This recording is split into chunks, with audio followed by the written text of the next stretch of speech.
বৌদিদি, তুমি তো জানোই উর্মি একটু ইম্পালসিভ, তাই আমি তোমাদের মাঝখানে আর ঢুকিনি। মানছে একটা মহান কাজ করেছিস, কিন্তু মায়ের নামের জিনিস দুই ভাই কেন পাবে না?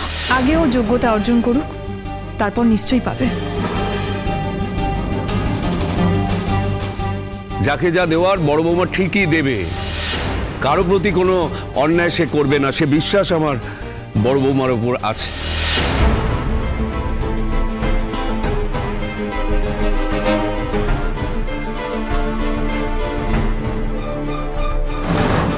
মোহন, সুযোগ এসে গেছে।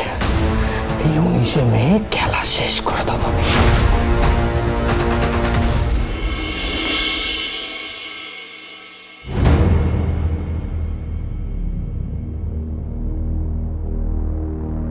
এইভাবে সব ভাগ করে দিচ্ছ দীপা, হঠাৎ কেন?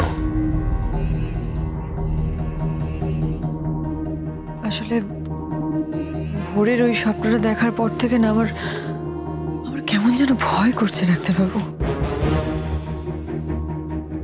না দীপা, আমি তোমাকে ছাড়া কিছুই ভাবতে পারবো না দীপা। মানুষ কি আর চিরকাল থাকে? তাকে তো সবাই একদিন না একদিন ভুলেই যায়। আমাদের জীবনে এমন কোনো দিনই আসবে না যেদিন আমি তোমায় ভুলে যাব। প্রেম সাদায় কালোয় বোনা শীতল পাটি, তারি যত্নে উঠুন হয় মনের মাটি,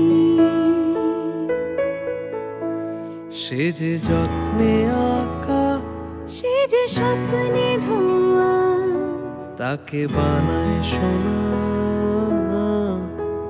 অনুরাগের ছোঁয়া। সবাই রেডি? এই যে আমি একেবারে সবার আগে আমি রেডি হয়ে চলে এসেছি। হ্যাঁ, কিন্তু বাকি সবাই কোথায়? নতুন ক্লিনিকের ওপেনিং বলে কথা, অনেক গেস্ট আসবে, ডাক্তারবাবু দেরি করলে হবে না। সবাই আর থাকতে পারছে কোথায়? কৃষ্ণই তো এলো না। কি করবে বাবা, ওকে ব্যাঙ্গালোরে আগের অফিসে একটা প্রজেক্ট ডেমনস্ট্রেট করে আসতেই হবে। কালকে সকালেই চলে আসবে। খুব আনন্দ হচ্ছে তাই না? খুব আনন্দ, কিন্তু এত আনন্দে তো আমি তোমাদের থাকতে দেব না। আমি সব শেষ করে দেবো, সব। আচ্ছা, সবাই আছে, উর্মি জয় কোথায়? ওদেরকে তো দেখছি না। আচ্ছা দাঁড়াও, আমি ডাকছি। কাকিয়া, কাকিয়া তাড়াতাড়ি এসো, নইলে দেরি হয়ে যাবে। হ্যাঁ, কাকে এসে গেছি আমরা রেডি। হ্যাঁ, তাড়াতাড়ি সময় মতো না বেরোলে তো লেট হয়ে যাবে। সবাইকে একসাথে বেরোতে হবে তো। এই তো উর্মি ভাই, সবাই চলে এসেছে। ভালো লাগছে তোকে। অনুরাগের ছোঁয়া সোম থেকে রবি প্রতিদিন রাত 9:30টায় স্টার জলসায় ও জিও হটস্টারে।